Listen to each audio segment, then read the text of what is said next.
नमस्कार दोस्तों, आप सभी का स्वागत है स्टडी एग्जाम में। दोस्तों आज हम बात करेंगे यूपीट्रिपल पेट 2021 के जो प्रीवियस ईयर में आप लोग के 2021 में जो पेपर्स हुए थे पेट एग्जाम के दोस्तों, उसके प्रीवियस ईयर पेपर्स को हम लोग यहाँ पे डिस्कस करने जा रहे हैं। दोस्तों आपकी अगर तैयारी यहाँ पे जोरों शोरों से चल रही होगी, उस तैयारी को बूस्ट देने के लिए दोस्तों आपको प्रीवियस ईयर के पेपर्स को लगाना बहुत ज़्यादा जरूरी है। तो इस पेपर को दोस्तों एकदम ध्यान से लगाइएगा। इस पेपर से आपको बहुत ज़्यादा यहाँ पे आपका कॉन्फिडेंस लेवल बढ़ने वाला है, क्योंकि दोस्तों अगर आप इस पेपर को लगा लेते हैं तो दोस्तों समझ लीजिए आप अगर इसमें मैक्सिमम स्कोर करते हैं, उन मार्क्स को दोस्तों आप लोग एक कॉपी पे लिखिएगा कि आपका परफॉर्मेंस इतना चल रहा है। ये लाइव टेस्ट लेने जा रहे हैं हम आप सभी का, और आप लोग को दोस्तों इसको कमेंट बॉक्स में कमेंट करके जरूर बताना है कि आपके कितने मार्क्स आ रहे हैं। दोस्तों हम लोग यहाँ पे ई सेट को हम लोग जहाँ पे आप लोग देख सकते हैं, यहाँ पे सारे क्वेश्चंस को हम लोग यहाँ पे आपके साथ डिस्कस करने वाले हैं। तो चलिए दोस्तों शुरू करते हैं वीडियो के साथ। मगर दोस्तों उससे पहले मैं कहना चाहूँगा जितने भी लोग हमारे चैनल पे नए हैं वो लोग हमारे चैनल को सब्सक्राइब कर लें, क्योंकि आपके पास यूपीट्रिपल पेट से रिलेटेड आपको यहाँ पे बहुत तरह के क्वेश्चंस मिलेंगे, हर एक टॉपिक से रिलेटेड क्वेश्चंस मिलेंगे, और आपको यहाँ पे प्रीवियस ईयर के क्वेश्चन पेपर्स भी ऑब्वियसली मिलेंगे। तो चलिए दोस्तों शुरू करते हैं वीडियो के साथ। पहला नंबर क्वेश्चन, ब्लीचिंग पाउडर का रासायनिक नाम क्या है, यानी कि chemical name of the bleaching powder यहाँ पे क्या होगा। Sodium chloride NaCl, calcium oxychloride या CaOCl2, या सोडियम बाइकार्बोनेट NaHCO3, या कैल्शियम सल्फेट CaSO4। सो करेक्ट आंसर आपका दोस्तों है कैल्शियम ऑक्सीक्लोराइड। क्वेश्चन नंबर यहाँ पे बी हो जाएगा। फर्स्ट का आंसर बी हो गया है। कितने लोग यहाँ पे सही हैं आप लोग देखते रहिएगा। इसको एकदम जेन्युइनली दोस्तों आप लोग अपने कॉपी में लिखिएगा। इस चीज़ को बिल्कुल चीटिंग का मत लीजिएगा। चीटिंग करेंगे तो दोस्तों आप अपने आप को ही धोखा दे रहे हैं। Question number 2, the percentage of pure gold in 18 carat gold is what. Percentage of pure gold, 18 carat सोने के खरे सोने का प्रतिशत क्या होता है। 100%, 75%, 80% या 60%। So correct answer is option B, it's 75%। ठीक। क्वेश्चन नंबर 3, संतरे में बहुतायत में होता है। ठीक, संतरे में बहुतायत में होता है, क्या होता है इनमें से कोई नहीं। विटामिन ए, विटामिन बी या vitamin C. Orange contains abundance of what, मतलब कि इसमें संतरे में सबसे ज़्यादा क्या पाया जाता है। तो दोस्तों सबको ही पता होगा कि संतरे के अंदर सबसे ज़्यादा क्या पाया जाता है। ठीक, तो आप लोग को पता होगा विटामिन सी सबसे ज़्यादा थोड़ा खट्टा जिसमें होता है दोस्तों, नींबू हो गया या ये हो गया संतरा, इसके अंदर विटामिन सी की मात्रा सबसे ज़्यादा होती है। अगला क्वेश्चन, क्वेश्चन नंबर 4। तो दोस्तों इस क्वेश्चन को आप लोग दोस्तों सबसे बेसिक क्वेश्चंस आते हैं, इन क्वेश्चंस को तो आप लोग लगा ही सकते हैं। तो दोस्तों इस क्वेश्चंस का करेक्ट आंसर क्या होगा, मैं आपको यहाँ पे आंसर्स बता देता हूँ, और आप लोग अपने आप यहाँ पे 30 सेकंड का टाइम लीजिए, और 30 सेकंड के अंदर ही क्या दोस्तों आपको इसको 10 से 15 सेकंड के अंदर इस क्वेश्चन को लगाना होगा, क्योंकि दोस्तों बहुत ही आसान क्वेश्चन है। क्योंकि आपको स्क्वायर रूट्स यहाँ पे पता होना चाहिए कि जैसे अंडर रूट ऑफ 196 से क्या होगा, और यहाँ अंडर रूट यहाँ के आंसर में क्या आएगा। तो करेक्ट आंसर आपका हो जाएगा option C is the correct answer, 324। Next question, प्रकाश वर्ष किसके मापन की इकाई होती है। हवाई जहाज की गति की। सेम क्वेश्चन मैं आपको इंग्लिश में बता देता हूँ। Light year is the unit measurement of what. Speed of aeroplane, distance traveled by sound in a vacuum during 1 year, distance traveled by light in a vacuum during 1 year, speed of rocket measured in a year। so दोस्तों correct answer आपका इसका हो जाएगा option number सी, एक वर्ष में निर्वात में प्रकाश द्वारा चली गई दूरी की। तो सी ऑप्शन आपका यहाँ पे करेक्ट ऑप्शन हो जाएगा, यानी कि distance travelled by light in a vacuum during 1 year. Okay. Question number 6, दोस्तों इस क्वेश्चन को ध्यान से देखिए, इसके बराबर क्या होगा। इस क्वेश्चन को ध्यान से देखिए, √5 माइनस √3 इसको कैसे निकालेंगे। तो दोस्तों आप सभी को पता ही होगा, ये नीचे √5 प्लस √3 है, ऊपर नीचे किससे मल्टीप्लाई होगा, √5 माइनस √3 से अपन √5 माइनस √3 से। इसका दोस्तों आपको फॉर्मूला बनाना है और इसको सॉल्व कर देना है। मैंने थोड़ा सा हिंट कर दिया हूँ, लेकिन इसको मैं पूरा नहीं बताऊंगा क्योंकि वीडियो बहुत ज़्यादा लंबी हो जाएगी। मैं आपको बस यहाँ पे क्वेश्चंस को दिखाते जाता हूँ और आंसर्स को बताते जा रहा हूँ, कितने कम टाइम में आप इन क्वेश्चंस को कर लेते हैं। 6 का हो जाएगा आपका यहाँ पे ऑप्शन बी, 4 माइनस √15। ये आपका आंसर हो गया दोस्तों। ठीक, चलिए बढ़ते हैं आगे क्वेश्चन के साथ। क्वेश्चन नंबर 7, टीवी सेट का मूल्य 30% घटाने के बाद उसकी बिक्री 20% बढ़ गई, दुकानदार की आय पर उसका क्या प्रभाव पड़ा। 16% घटी, 16% बढ़ी, 10% घटी या 10% बढ़ी। यानी कि on decreasing the price of TV sets by 30% it's sale is increase by 20%। What is the effect on the revenue received by the shopkeeper. 16%, 10% decrease, 16% increase और 10% इंक्रीज। सो करेक्ट आंसर आपका इसका हो जाएगा ऑप्शन ए, इट्स 16% डिक्रीज। ठीक, solve कीजिएगा और इसको answer आप लगाते जाइएगा दोस्तों। ठीक, क्वेश्चन मैंने आपको दिखा दिया है, इसका सही आंसर आप लोग का बता दिया मैंने। ठीक, क्वेश्चन नंबर 8, 4 की औसत उम्र 18.5 वर्ष है। अगर कोच की उम्र भी इसमें शामिल की जाए तो औसत उम्र 20% बढ़ जाती है। तो कोच की उम्र क्या होगी, यानी कि आपको इसका एज बताना है, एज ऑफ कोच। तो इसका करेक्ट आंसर आपका हो जाएगा ऑप्शन ए, इज 37 ईयर। ठीक, 37 ईयर्स इसका आंसर करेक्ट आंसर है। Question number 9। दोस्तों, ये मैथमेटिक्स के कुछ सवाल हैं जो कि आपको सिंप्लीफिकेशन के हैं, इसको आपको सिंप्लीफाई करना होगा और इसकी करने की दोस्तों बहुत अच्छी ट्रिक होती है। जैसे कि ये जो ट्रिक्स आप देख रहे हैं यहाँ पे, ये ए क्यूब हो गया प्लस बी क्यूब हो गया प्लस नीचे यहाँ पे क्या हो गया, A square plus B square minus A B. तो इन फॉर्मूला को बना लीजिए और इसको सॉल्व कर दीजिए। मैं सही सही चीज़ बता रहा हूँ यहाँ दोस्तों, बहुत ही सेकंडों वाले क्वेश्चंस के आंसर्स आते हैं इसमें, तो इसलिए ध्यान दीजिएगा। ठीक, इसका करेक्ट आंसर आपका हो जाएगा 1000। ए ऑप्शन आपका यहाँ पे सही हो जाएगा। आगे बढ़ते हैं क्वेश्चन के साथ। Question number 10। दर्प का पर्यायवाची कौन सा है? इसमें से दर्प का पर्यायवाची कौन सा है? स्वाभिमान, अहंकार, व्यथा या तिरस्कार? तो करेक्ट आंसर आपका हो जाएगा बी, अहंकार। दर्प का पर्यायवाची होता है आपका अहंकार। पर्यायवाची शब्द दोस्तों, मैं आपके लिए पर्यायवाची की भी वीडियोस लेके आ रहा हूँ, तो इस वीडियो को दोस्तों एकदम ध्यान दीजिएगा कि पर्यायवाची बहुत यहाँ पे पूछे जाते हैं। 2-3 क्वेश्चन तो दोस्तों पर्यायवाची के आते ही आते हैं। मेरे ख्याल से आपको पर्यायवाची का एकदम पूरा एकदम पर्टिकुलरली मैं आपको यहाँ कम से कम 100-200 पर्यायवाची मैं आपको ऐसे करा दूंगा जो मैक्सिमम रिपीटेड होते हैं हर एग्जाम्स में। अगर हिंदी क्वेश्चन आते हैं तो उसमें पर्यायवाची वो जरूर पूछे जाएंगे। उसकी वीडियो मैं आपके लिए ला दूंगा जल्दी, मेरे पास उसकी सीरीज पड़ी है दोस्तों। ठीक है, 11वां क्वेश्चन। मन को हरने वाला वाक्य के लिए नीचे दिए गए विकल्प में से एक शब्द चुनिए। मदमयी, मनोहर, मदमस्त या मारमंतक? तो करेक्ट आंसर आपका हो जाएगा ऑप्शन बी, मनोहर। ठीक, मन को हरने वाला यानी कि मनोहर। मनोहर होते हैं मन को हरने वाले। ठीक, अगला क्वेश्चन।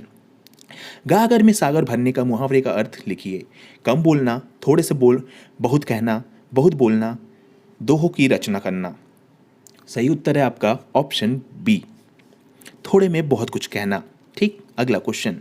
शुद्ध वर्तनी का चयन कीजिए। तो दोस्तों, आपको इसको पता होना चाहिए कि इसमें मात्रा उत्तरा का ध्यान देना है कि आपको, और कि कौन सी मात्रा यहाँ पे सही है। शुद्ध वर्तनी का चयन कीजिए। महत्वाकांक्षा, यहाँ पे दोस्तों महत्वाकांक्षा हमें पता चल गया कि महत्वाकांक्षा एक वर्ड है जिसको हमको सही तरीके से यहाँ पे बताना है कि कौन सा तरीका सही है। मैं इसको यहाँ पे सही से बता देता हूँ, बट आप अपना नोट करते जाइएगा। आई थिंक मैं आप मान के यहाँ चल रहा हूँ कि आप लोग एकदम सही से लिख के चल रहे होंगे, कि मतलब कि ये इतने 13 क्वेश्चन अभी तक यहाँ पे हमने कवर किए हैं। 13 में से दोस्तों आप लोग का बिल्कुल यहाँ पे अभी तक 13 में 13 आप लोग का सही चलते जा रहा होगा। ठीक है ना? तो दोस्तों 13 में अभी तक कितने आप लोगों ने कर लिए होंगे? मेरे ख्याल से 13 में 13 कर ही लिया होगा, क्योंकि कोई भी क्वेश्चन ऐसा नहीं था जो फंसने वाला था। ठीक है दोस्तों, तो इसका सही ऑप्शन आपका सही हो जाएगा महत्वाकांक्षा। ठीक, याद रखिएगा। Question number 14। एकल का विलोम शब्द क्या होता है? अकेला, पर्याप्त, उपयुक्त या बहुल? सो आपका सही आंसर हो जाएगा ऑप्शन डी, बहुल।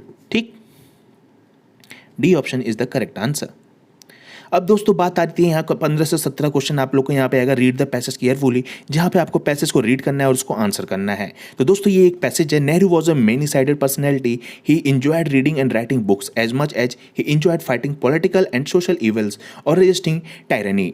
In him, the scientist and the humanist were held in perfect balance, while he kept looking at a social problems from a scientific and standard point. He never forget that we should nourish the total man. As a scientist, he refused to believe in a benevolent power interested in man's affair, but as a self-proclaimed non-believer, he loved, affirming his faith in life and the beauty of nature. Children he adored, unlike words. He did not see the trailing clouds of glory from the recent sojourn in heaven.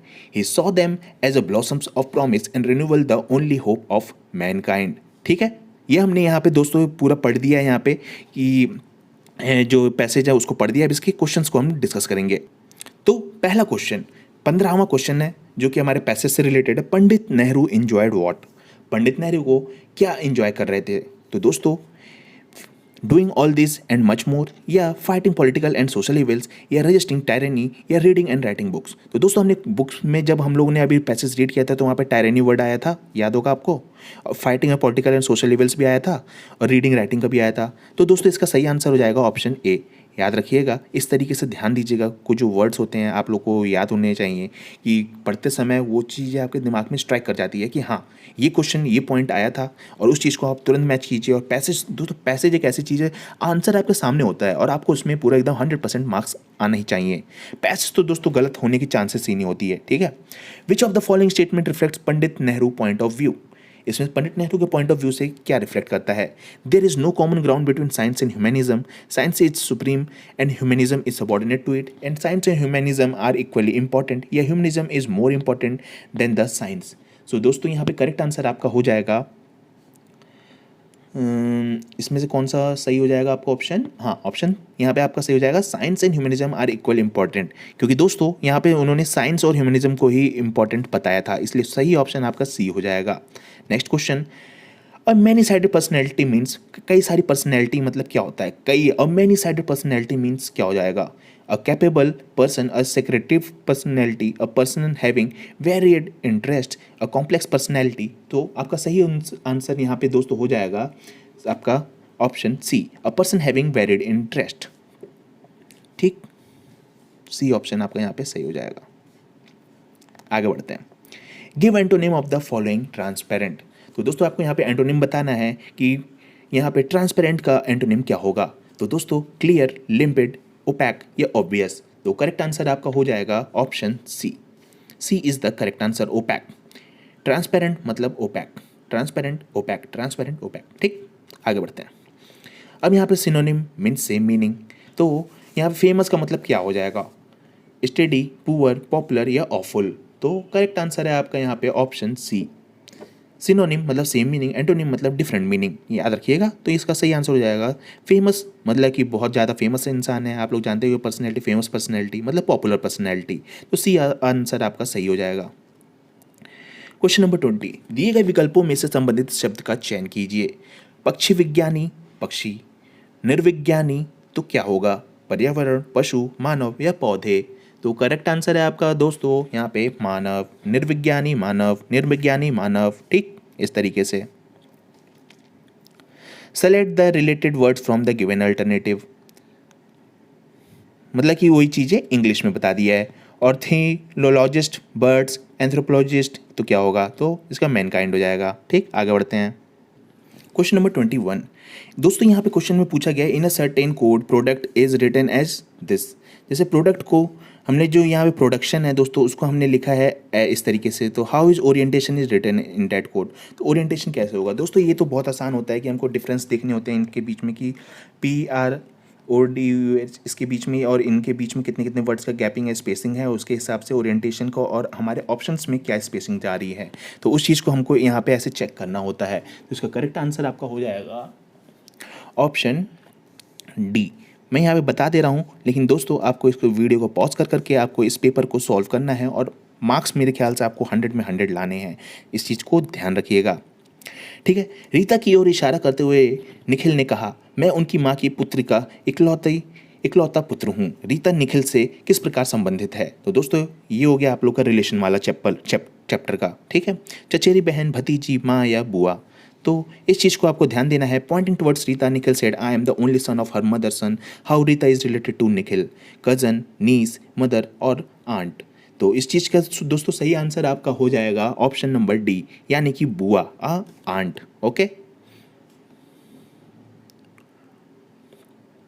D option है, ध्यान दीजिएगा। यदि किसी वर्ष में 25 अगस्त को गुरुवार है तो उसी महीने में सोमवार की संख्या है, ठीक है। तो if 25 August in a year is Thursday, the number of Mondays in that month, उस मंथ में मंडे की संख्या कितनी होगी? तो आपका सही आंसर हो जाएगा दोस्तों यहाँ पे सी, 5। ठीक, नेक्स्ट क्वेश्चन। उस शब्द का चयन कीजिए जो समूह की बाकी शब्दों में से मेल नहीं रखता, जैसे पनीर, मक्खन, तेल और दही। पनीर, मक्खन, तेल, दही में क्या चीज़ अलग है? क्या चीज़ अलग है? सोचो सोचो दोस्तों, जल्दी सोचो और आंसर बताओ। 24 का ये आपका सी हो जाएगा, तेल। पनीर, मक्खन और दही दोस्तों एक ही चीज़ तो है, तीनों एक ही चीज़ है, समझ रहे हो आप? तीनों के तीनों एक ही चीज़ है, ठीक है। मक्खन, पनीर, दही, बट ये तेल अलग चीज़ है। तो बस oil is a correct answer, ठीक है, अलग चीज़। क्वेश्चन नंबर 25, कौन सी भारतीय दूरसंचार कंपनी विश्व की पांचवी सबसे मजबूत ब्रांड है? वोडाफोन, आइडिया, भारतीय एयरटेल या रिलायंस जियो? कौन सी है दोस्तों, बताइए। तो इस समय दोस्तों आपको पता ही होगा कि रिलायंस जियो बहुत तेज़ी से आगे बढ़ रही है, बहुत ज़्यादा ग्रोथ कर चुकी है। तो दोस्तों यही एक ऐसी कंपनी है इंडियन टेलीकॉम इंडस्ट्री की पांचवी सबसे स्ट्रॉन्गेस्ट ब्रांड है। ठीक है, next question. Bold bamboo oasis on land in drought परियोजना हाल में भारत के किस राज्य में शुरू की गई है? मध्य प्रदेश, बिहार, हरियाणा या राजस्थान? तो करेक्ट आंसर है आपका दोस्तों डी, बोल्ड। बोल्ड मतलब bamboo oasis on land in drought. Drought की बात आए तो दोस्तों राजस्थान का आप समझ लीजिए कि राजस्थान में डेजर्ट एरिया है, लेकिन थोड़ा सा, तो इसीलिए दोस्तों यहाँ पे एक तरीके मतलब याद करने का तरीका बता रहा हूँ इस टाइप से। तो डी ऑप्शन आपका यहाँ पे सही हो जाएगा। ठीक है,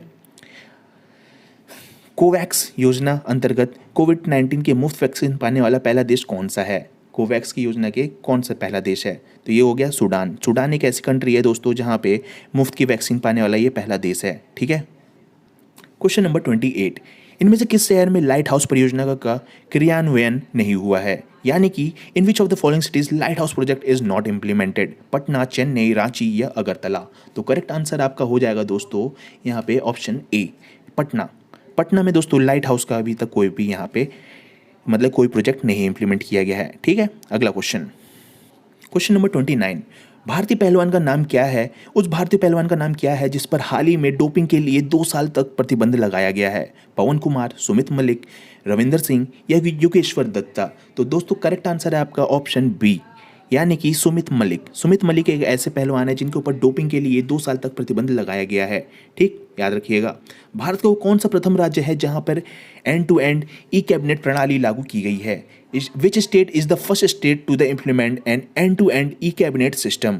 हरियाणा, हिमाचल, गोवा या उत्तर प्रदेश? तो करेक्ट आंसर आपका है option B, Himachal Pradesh. Himachal Pradesh is the correct answer.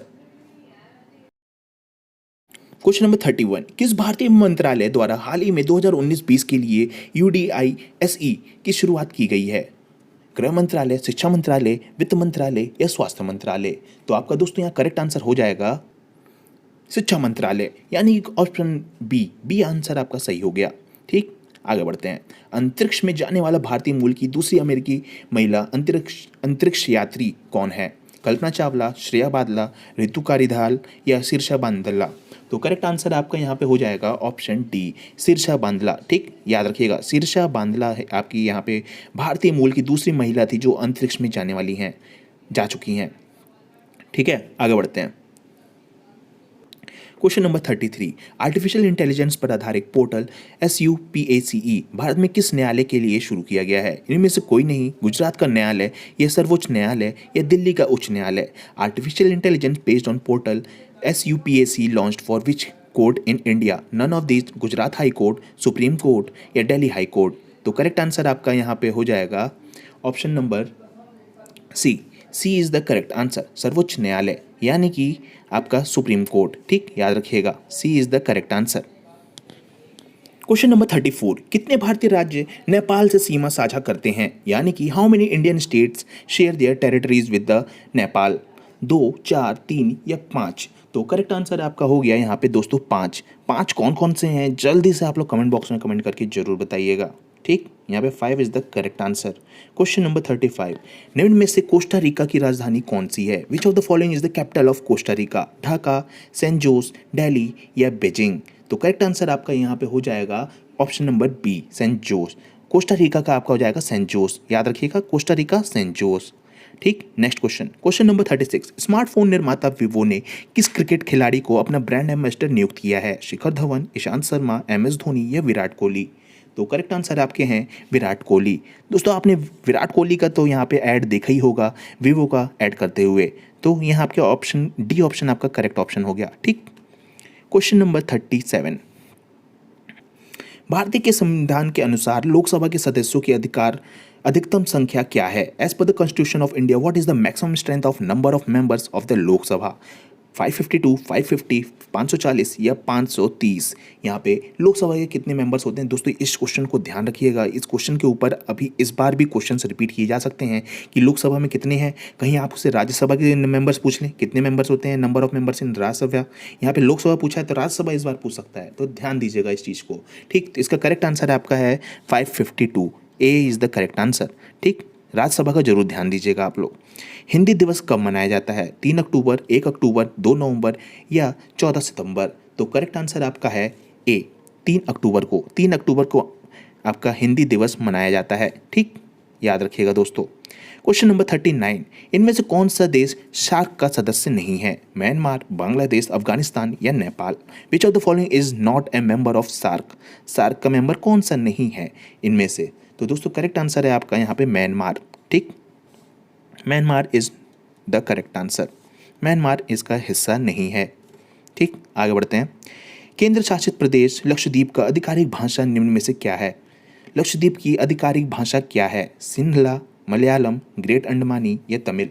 तो करेक्ट आंसर है आपका मलयालम। लक्षद्वीप पे मलयाली भाषा बोली जाती है, इसलिए मलयालम होगा आंसर इसका सही। ठीक, तो करेक्ट आंसर आपका मलयालम। ओणम किस भारतीय राज्य केंद्र शासित प्रदेश का सांस्कृतिक उत्सव है? कर्नाटका, केरल, तमिलनाडु या Assam? Onam is the cultural festival of which of the Indian state? UT.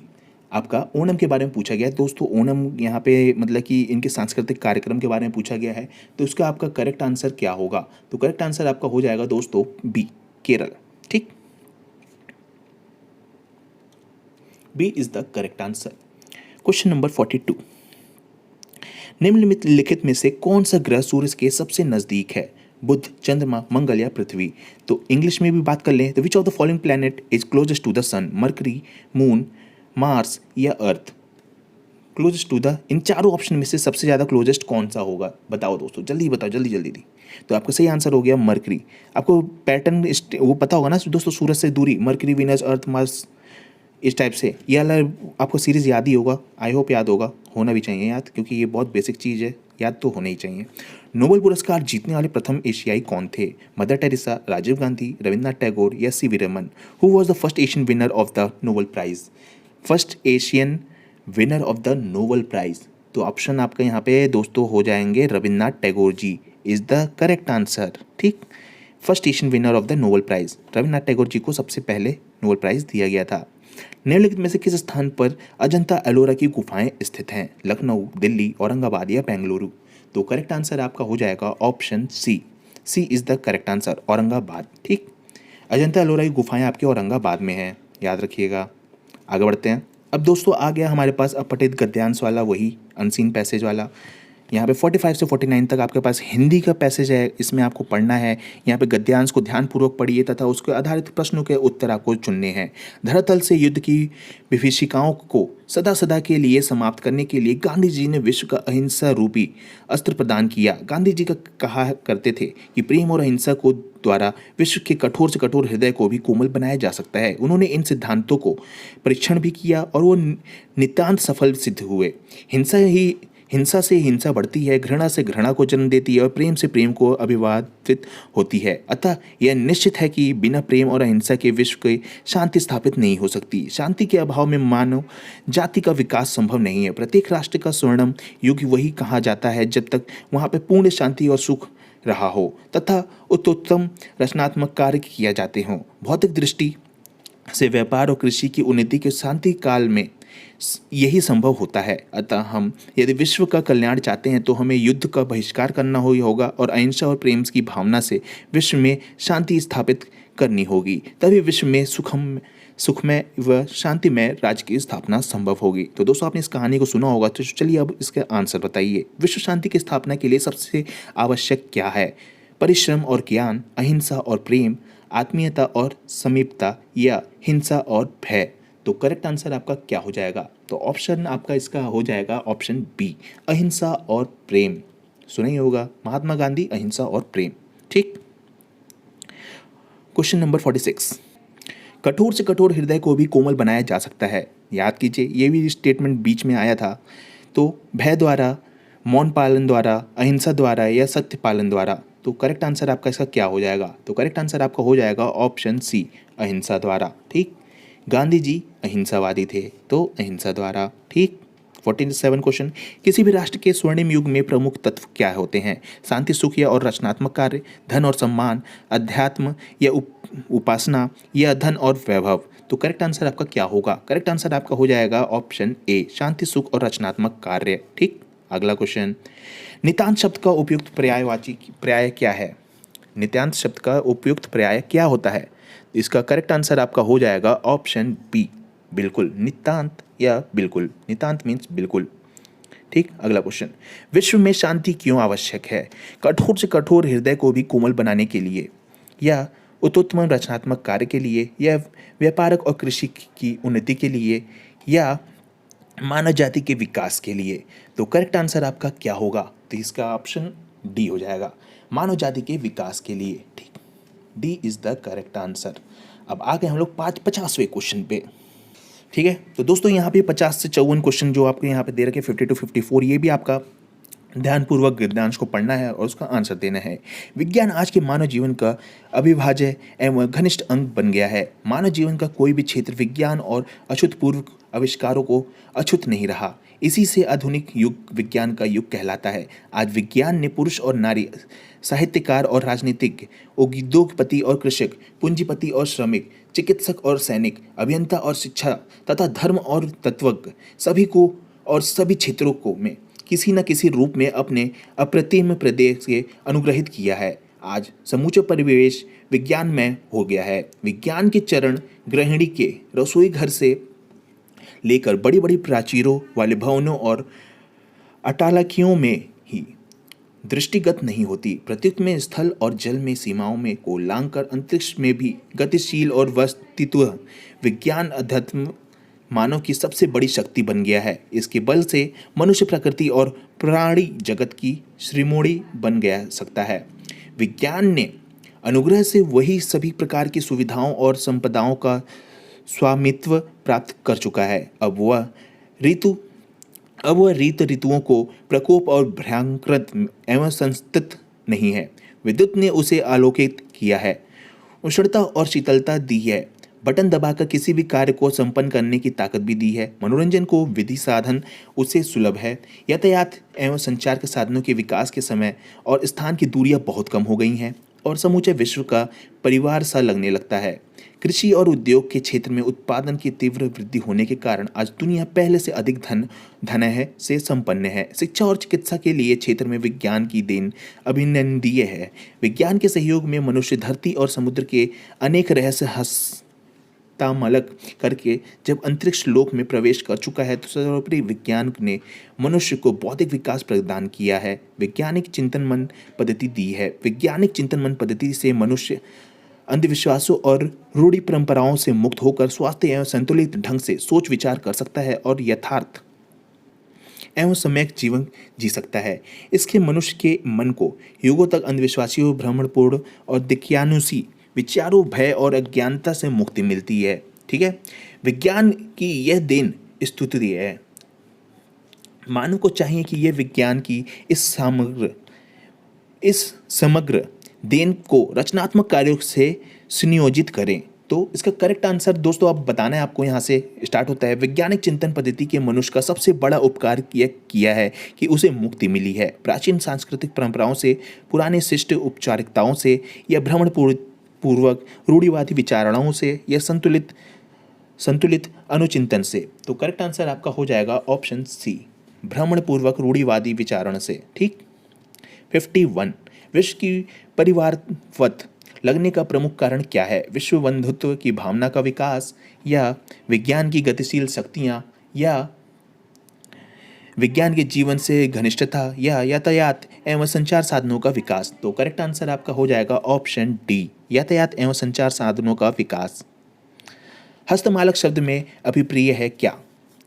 तो इसका सही आंसर आपका हो जाएगा दोस्तों ऑप्शन ए, स्पष्ट और अनायास बोधगम्य। ठीक। नेक्स्ट क्वेश्चन, वैज्ञानिक चिंतन पद से क्या आशय है? स्वास्थ्य एवं संतुलित चिंतन, भावात्मक चिंतन, वैज्ञानिकों द्वारा किया गया चिंतन, या परंपरागत चिंतन। तो करेक्ट आंसर आपका हो जाएगा ऑप्शन ए, स्वास्थ्य एवं संतुलित चिंतन। ठीक। तो आई होप दोस्तों 53 क्वेश्चन तक अभी तक मैंने डिस्कस कर लिया आपके साथ, और 53 क्वेश्चन में आप लोग के कितने मार्क्स आ रहे हैं, अच्छे ही आ रहे होंगे। जब तक आपका पूरा क्वेश्चन ना हो जाए दोस्तों, आप लोग पेपर से उठिएगा नहीं, आपको पूरा पेपर एक साथ आपको यहाँ पे करते हुए चलना है। चलिए आगे बढ़ते हैं क्वेश्चन नंबर 54 के साथ। विज्ञान मानव की सबसे बड़ी शक्ति इसलिए कही गई है क्योंकि इसके बल में से मनुष्य अंतरिक्ष में हस्तक्षेप कर सकता है। तो दोस्तों इसका आपका क्या हो, सही आंसर आपका हो जाएगा 54 का यहाँ पे दोस्तों ऑप्शन बी हो जाएगा, प्राकृतिक और प्राणी जगत का सिरमौर है। ठीक है, प्राकृतिक और प्राणी जगत का सिरमौर है। Next question, question number 55। अब दोस्तों यहाँ पे आप ध्यान से देखिएगा कि यहाँ पे आपको एक ग्राफ दिए गए हैं, इन ग्राफ को देखकर आपको क्वेश्चंस के उत्तर देने हैं। ठीक है, ध्यान से देखिएगा, ये जो ग्राफ देख रहे हैं, ratio marks of history to geography of 7 student in the examination. इस ग्राफ को ध्यान से देखिए, ध्यान से मैं आपको उसकी स्क्रीन दिखा देता हूँ। दोस्तों इस ग्राफ को ध्यान से देखिए आप, मैंने आपके ग्राफ दिखाने के लिए मैंने इसको ऐसा किया है, इस चीज़ को ध्यान से देखिएगा। ये ग्राफ है, ध्यान से देख लीजिए। ठीक, अब उस ग्राफ को देख के which of the following student got less marks in history than geography, तो करेक्ट आंसर आपका हो जाएगा ऑप्शन नंबर बी। ठीक, ध्यान दीजिएगा 1 2 3 6। भूगोल में छात्र 3 से 4 मध्य अंक की प्रतिशत बढ़ता है। Percentage increase of the marks in geography from student 3 to 4 is what, तो करेक्ट आंसर आपका इसका हो जाएगा ऑप्शन ए। दोस्तों इस क्वेश्चन को, ये तो पैसेज वाले क्वेश्चन है, इस चीज़ को मैं आपके इसके आंसर्स बता देता हूँ, आप लोग इसको ध्यान दीजिएगा। ठीक है, क्योंकि दोस्तों ये क्वेश्चन तो बहुत आसान होते हैं, इन क्वेश्चंस को आप लोग अपने आप से कर सकते हैं, क्योंकि इस क्वेश्चंस में ज़्यादा भी वीडियो में टाइम वेस्ट करने की ज़रूरत नहीं है, इसलिए मैं आपको डायरेक्ट इसके आंसर्स बता देता हूँ। और मेन क्वेश्चंस जो होते हैं दोस्तों, वो आपके जीके, मैथ और ये हिंदी वाली चीज़ें ज़्यादा इंपॉर्टेंट होती हैं।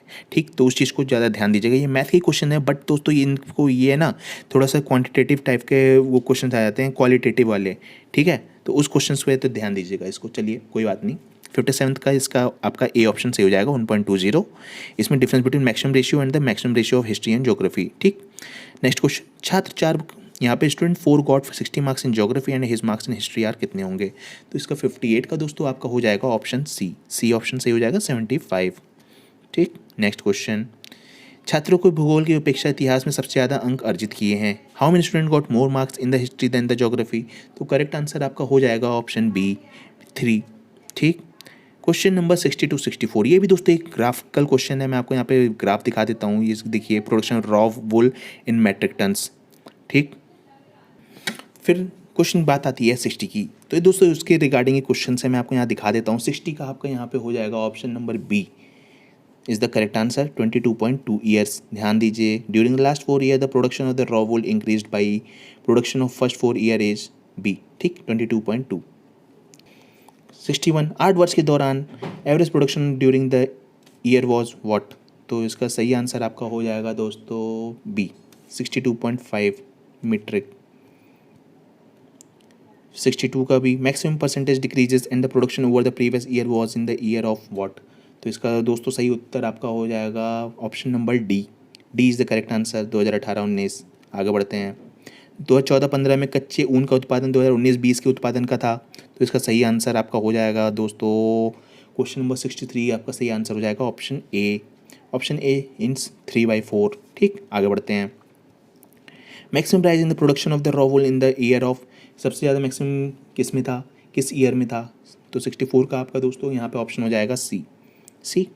ठीक, सी इज़ द करेक्ट आंसर। आगे बढ़ते हैं। ठीक, तो दोस्तों देख सकते हैं आप लोग यहाँ पे हमारे पास लगातार ये तीसरा आपके पास ये इस टाइप का आ गया आपका क्वालिटेटिव वाला। इस चीज़ को दोस्तों ध्यान दीजिएगा, आपको इस क्वेश्चंस को भी दोस्तों बहुत इंपॉर्टेंट है, क्योंकि ये क्वेश्चंस बहुत ज़्यादा रिपीट होते हैं। अभी तक हमारे पास ये तीसरा ग्राफ वाला आपके पास फिर से आ गया, एक और ग्राफ का। इस ग्राफ को ध्यान से देखिएगा और इन क्वेश्चंस को आपको यहाँ पे करना होगा। मैं आपको यहाँ पे दिखा देता हूँ, 65 से 69 तक आपको यहाँ पे दिया गया क्वेश्चन है, और इन क्वेश्चंस में yearly commission earn bye 5 salesman यहाँ पे दे रखा है। ठीक, इन सेल्समैन को एकदम ध्यान से देखिएगा, इन क्वेश्चंस को ध्यान से देखिए, सेल्समैन के लिए। ठीक है, किस किस ईयर में कितनी कितनी सेल्स हुई है उसके बारे में दिया है। ठीक, तो मेन क्वेश्चंस को 65 का दोस्तों इसका आंसर आपका हो जाएगा option number D is the correct answer. ठीक, याद रखिएगा 19.05। ठीक है, in year 2018 commission of B was approximately what percent of the total commission earn by all salesman in the year, it's option B. ठीक, D option is the correct answer. यहाँ पे आपका 65 का डी हो जाएगा 19.05। किस सेल्समैन का 2018 में कमीशन और 2015 की तुलना में उच्चतम वृद्धि दर्शाता है? तो करेक्ट आंसर आपका हो जाएगा दोस्तों option number A, it's C is the correct answer. ठीक। In which of the following year was the difference between the highest and the lowest commission earn by an salesman maximum?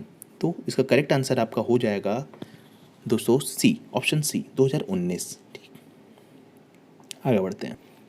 2019 commission earn by the salesman D and which approximately percent of commission earn by A? तो इसमें से क्या हो जाएगा सही answer आपका? तो correct answer आपका हो जाएगा ऑप्शन ए दोस्तों, इनमें से कोई भी नहीं। ठीक, ए ऑप्शन सही था, कोई भी नहीं। 69 last question of this graph, in which year commission earn by the salesman C showed the highest increase that what preceding year? तो इसका क्या हो जाएगा आंसर? इसका सही आंसर आपका हो जाएगा दोस्तों ऑप्शन नंबर डी, इट्स 2016। ठीक, D is the correct answer. आगे बढ़ते हैं। अब यहाँ पे दोस्तों हमारे पास एक टेबल वाले क्वेश्चन आ गए, 70 to 74 टेबल तालिका श्रेणी वाले क्वेश्चंस आ गए हैं। तो इस चीज़ को ध्यान दीजिएगा दोस्तों, टेबल और ग्राफ वाले क्वेश्चंस हमारे पास मैक्सिमम क्वेश्चंस आए हैं यहाँ पे, जैसे कि 4-4, 5-5 क्वेश्चन हमारे पास अभी तक 3 ग्राफ के टेबल्स आ चुके हैं। और इसमें भी दोस्तों अभी भी ये 70-74 है, यहाँ पे आपको इस टेबल को ध्यान देना है और इस टेबल के रिगार्डिंग ही आपके यहाँ पे इस क्वेश्चन को सॉल्व किया गया है। पूछा गया है कि इसमें दोस्तों कि दी गई तालिका में श्रेणी का ध्यानपूर्वक अध्ययन करके नीचे दिए गए प्रश्नों का उत्तर देना है आपको। ठीक है, इस टेबल को ध्यान से देखिए। इस क्वेश्चंस को मैं आपको कराता हूँ। Number of accounts open in 100 in 4 share broker in various month. तो जून, जुलाई, मई और अगस्त और सितंबर यहाँ पे दे रखा है और यहाँ पे एंजल और शेयर खान और जीरोधा और ट्रेडबुल का यहाँ पे नंबर्स दे रखे हैं। तो इन नंबर को ध्यान दीजिएगा या वीडियो को रोक के आप एक बार इसको देख लीजिए, देन आगे बढ़ते हैं हम लोग। ठीक है दोस्तों, 70 to 74 हमारे क्वेश्चंस हैं। तो यहाँ पे दोस्तों मैं आपको यहाँ पे 70 to 74 के आंसर्स बता देता हूँ। इन क्वेश्चंस को आप ध्यान दीजिएगा और करके इन क्वेश्चंस को मुझे देख के बताइएगा कि कितने कितने मार्क्स आपके यहाँ पे आ रहे हैं। क्वेश्चन नंबर 70 का आपका हो जाएगा ऑप्शन बी, यहाँ पे 35.3 करेक्ट आंसर है।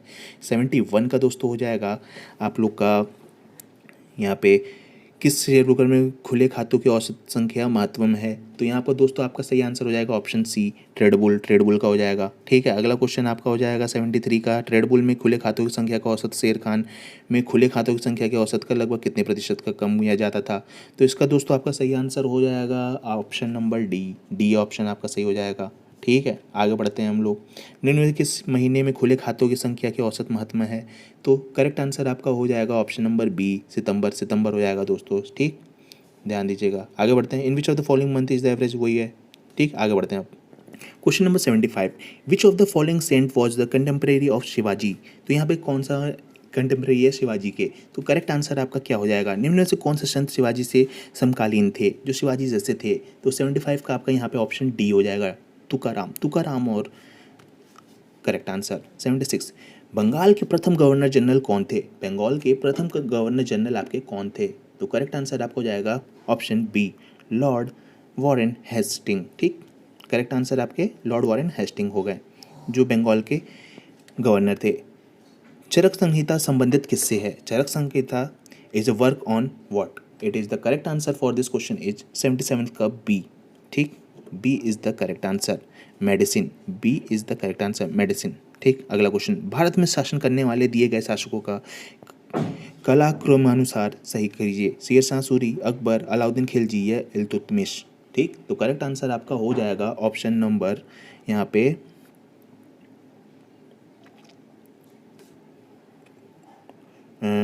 ऑप्शन नंबर आपका यहाँ पे हो जाएगा दोस्तों बी, 4312। मतलब पहले इल्तुतमिश, फिर अलाउद्दीन खिलजी, फिर शेरशाह सूरी और फिर अकबर। ठीक, 4312। आगे बढ़ते हैं। इनमें से कौन से भारत के ग्राउंड ओल्ड मैन के नाम से जाना जाता है? ग्राउंड ओल्ड मैन के नाम से जाना जाता है। करेक्ट आंसर है आपका ऑप्शन डी, दादा भाई नौरोजी। ठीक है, man who is known as the grand old man of India is Dadabhai Naoroji. 1915 से 1916 के किसके नेतृत्व में 2 होम रूल लीग शुरू हुई? तिलक और अरविंद घोष, तिलक और लाला लाजपत राय, तिलक और बिपिन चंद्र पाल या एनसी बेसेंट और लोकमान्य तिलक? तो करेक्ट आंसर आपका है ऑप्शन नंबर डी। ठीक, एनसी बेसेंट एर और लोकमान्य तिलक जी। ठीक, एनी बेसेंट और Lokmanya Tilak ji, option number D. Question number 81, निम्न में से कौन सा जोड़ा सही नहीं है? तो करेक्ट आंसर आपका हो जाएगा ऑप्शन नंबर ए, AD 1709 से औरंगजेब की मृत्यु, ये गलत है और बाकी सब सही है, ठीक है। तो ये चीज़ गलत है। कमेंट बॉक्स में वो जरूर बताइए कि औरंगजेब की जो मृत्यु हुई थी वो कब हुई थी, किस ईस्वी में, ठीक है। दोस्तों, करो या मरो का नारा किसने दिया था? क्वेश्चन नंबर 82, करो या मरो। ध्यान दीजिए दोस्तों, करो या मरो, ये दोस्तों महात्मा गांधी ने कहा था। या तो करो या तो मरो, तो करेक्ट आंसर आपका महात्मा गांधी। क्वेश्चन नंबर 83, निम्नलिखित का मिलान करना है हमें, ठीक है। तो किस समाज ने कौन सा मतलब ये था, तो दोस्तों इसका करेक्ट आंसर आपको बताना है। तो मैं यहाँ पे बता देता हूँ डायरेक्ट, आपको आंसर आप लोग देखिएगा। ये आपको हो जाएगा 3125, ठीक। यानी कि ब्रह्म समाज आपका राम मोहन रॉय, फिर रामकृष्ण मिशन स्वामी विवेकानंद, आर्य समाज दयानंद सरस्वती, डी सत्यशोधक समाज, ठीक है, ज्योतिराव फुले। तो आपका option number C is the correct answer, 3125। Okay, तो दोस्तों ये आपका यहाँ पे 83 क्वेश्चंस हमने यहाँ पे संपन्न किए। सालल पन बिजली परियोजना की नदी पर स्थित है। Salal hydro electric power project आपका कहाँ पे है? ब्यास नदी, रवि या चिनाब या झेलम? तो करेक्ट आंसर है आपका ऑप्शन नंबर सी, चिनाब, ठीक है। याद रखिएगा, हाइड्रो इलेक्ट्रिक सलाल आपका चिनाब पे है, ठीक है। क्वेश्चन नंबर 85, वसंत विश्व होता है क्या? वर्नल इक्विनॉक्स टेक्स प्लेस ऑन किस दिन होता है? तो आपका करेक्ट आंसर ऑप्शन है 21 मार्च, ठीक है। Option D is the correct answer. Rajasthan में खेतड़ी परियोजना किसके उत्पादन के लिए प्रसिद्ध है? खेतड़ी, खेतड़ी किसके लिए प्रसिद्ध है? ये ऑप्शन नंबर सी, तांबा, तांबा के लिए, ठीक है। तो चलिए दोस्तों अगला क्वेश्चन, क्वेश्चन नंबर 87, जब सुभाष चंद्र बोस ने भारतीय राष्ट्रीय कांग्रेस की अध्यक्ष पद के इस्तीफा दिया तो उस पद का प्रस्ताव किसे दिया गया? JB कृपलानी, पट्टाभी, सीतारमैया या डॉक्टर राजेंद्र प्रसाद या जवाहरलाल नेहरू जी को? तो किसको दिया गया था? करेक्ट आंसर आपका है डॉक्टर राजेंद्र प्रसाद जी को, ठीक है। Correct answer is option C, याद रखिएगा। आगे बढ़ते हैं। निम्नलिखित में से कौन सा हिमालय नदी तंत्र की नदियां हैं? निम्नलिखित में से कौन सी हिमालयी नदी तंत्र की नदियां हैं? यानी कि which of the following rivers are the Himalayan river system, ठीक है। कावेरी, गंगा, ब्रह्मपुत्र या गोदावरी? तो करेक्ट आंसर आपका हो जाएगा यहाँ पे ऑप्शन नंबर बी, गंगा और ब्रह्मपुत्र, ठीक। गंगा ब्रह्मपुत्र। बैंक दर का अर्थ है क्या? बैंक दर का क्या अर्थ है इंग्लिश में? Bank rate means what? देश के केंद्रीय बैंक द्वारा ली जाने वाली आधिकारिक ब्याज दर, अनुसूचित बैंकों द्वारा ली जाने वाली ब्याज दर, बैंकिंग स्थित संस्थाओं के लाभ की दर या साहूकारों द्वारा ली जाने वाली ब्याज दर? तो करेक्ट आंसर आपका इसका हो जाएगा दोस्तों ऑप्शन नंबर ए, देश के केंद्रीय बैंकों द्वारा ली जाने वाली आधिकारिक ब्याज दर, ठीक। The correct answer is official rate of interest charge by the central bank of the country. Kaziranga राष्ट्रीय उद्यान स्थित है कहाँ पे? काजीरंगा नेशनल पार्क कहाँ पे सिचुएटेड है? तो दोस्तों नेशनल पार्क्स के बारे में भी याद रखिएगा कि नेशनल पार्क्स कहाँ कहाँ कौन कौन से सिचुएटेड है। तो ये बी हो जाएगा आपका असम, ठीक है, असम में एक। आगे बढ़ते हैं। निम्नलिखित में किस प्रकार की अर्थव्यवस्था को संसाधनों पर निजी अधिकार होते हैं और आर्थिक गतिविधियों का मुख्य उद्देश्य लाभ अर्जित करना होता है? वैश्विक, समाजवादी या मिश्रित या पूंजीवादी? तो करेक्ट आंसर आपका इसका हो जाएगा option number D, D is the correct answer, पूंजीवादी, ठीक है। पूंजीवादी is the correct answer. Next question, 100 रुपये, ये इंग्लिश में भी देख लीजिए दोस्तों। Which of the following type of economic resource are owned by the privately and the main objective behind the economic activities is profit making? Means capitalist, ठीक है। ध्यान दीजिएगा, इसका आंसर हो जाएगा 91 का कैपिटलिस्ट, ओके। तो करेक्ट आंसर कैपिटलिस्ट हो गया। क्वेश्चन नंबर 92, 100 रुपये का नोट किसके द्वारा हस्ताक्षरित होता है? मतलब 100 रुपये के नोट के ऊपर किसके साइन होते हैं? वित्त सचिव, भारत के राष्ट्रपति, वित्त मंत्री या RBI गवर्नर के? तो दोस्तों इस क्वेश्चन से आपको क्या सीखने को मिलता है कि आपको बाकी नोट्स के भी सिग्नेचर किसके किसके होते हैं उस चीज़ को ध्यान रखना है, ठीक है। तो 100 रुपीज़ नोट के ऊपर किसके सिग्नेचर होते हैं? Finance secretary, president of India, finance minister या RBI गवर्नर? तो करेक्ट आंसर है आपका यहाँ पे ऑप्शन नंबर डी, RBI के गवर्नर के, ठीक, याद रखिएगा। नेक्स्ट क्वेश्चन, भारत के संविधान में जन स्वास्थ्य एवं स्वच्छता किससे शामिल है? भारत में संविधान में जन स्वास्थ्य एवं स्वच्छता किस में शामिल है? तो करेक्ट आंसर आपका हो जाएगा ऑप्शन नंबर डी, राज्य सूची में। ठीक, यानी कि public health and sanitation is including constitution of India in the state list. Bharat में पंचायती एवं व्यवस्था इसके अंतर्गत रखी गई है। भारतीय में पंचायती राज एवं व्यवस्था किसके अंतर्गत में रखी गई है? तो करेक्ट आंसर आपका हो जाएगा ऑप्शन नंबर सी, राजनीति के निर्देशक तत्व, यानी कि directive principle of state and policy. Question number 96, FEMA का पूर्ण रूप क्या है? What is the full form of FEMA? FEMA का करेक्ट आंसर हो गया है दोस्तों यहाँ पे option number B, foreign exchange management act. ठीक, क्वेश्चन नंबर 97, निम्न में से किसे संविधान सभा का उद्देश्य प्रस्ताव रखा? BN राव, महात्मा गांधी, BR अम्बेडकर या Jawaharlal Nehru? Who among the following move the objective resolution in the constitution assembly? तो करेक्ट आंसर आपका हो जाएगा option number D, D is the correct answer. ठीक, जवाहरलाल नेहरू जी ने। भारतीय संविधान के किस अनुच्छेद में अल्पसंख्यकों के हित में निहित है? किस में हो जाएगा दोस्तों? तो करेक्ट आंसर आपका हो जाएगा ऑप्शन नंबर सी, अनुच्छेद 29, यानी कि आर्टिकल 29 में, याद रखिएगा। ठीक है, क्वेश्चन नंबर 99, ठोस चालक में धारावाहक होती है, यानी कि current carrier in solid conductors are what? तो correct answer is it's option number C, मुक्त इलेक्ट्रॉन। ठीक है, मुक्त इलेक्ट्रॉन, यानी कि फ्री इलेक्ट्रॉन्स को हम लोग मुक्त इलेक्ट्रॉन कहते हैं। C is the correct answer. And last but not the least, 100 question, शिक्षा का अधिकार मौलिक अधिकार है जो कि संबंध है किससे? किससे है दोस्तों? Right to education is the fundamental right to which article? तो ये किससे रिलेटेड है? तो दोस्तों आपका सही आंसर है, ये हो गया आर्टिकल 21A। तो दोस्तों अब आपकी बारी है, आपको कमेंट बॉक्स में कमेंट करके बताना है कि आपके कितने मार्क्स आ रहे हैं इस क्वेश्चन में, कितने मार्क्स आपने गेन किए 100 में से। एकदम जेन्युइन मार्क्स को आप लोग जरूर बताइएगा। तो आज के लिए बस इतने ही रखते हैं। धन्यवाद दोस्तों, जय हिंद, जय भारत। आपके लिए और वीडियोज़ मैं लेके आता रहूँगा। तो धन्यवाद दोस्तों, bye bye, tata, take care and पढ़ते रहिए।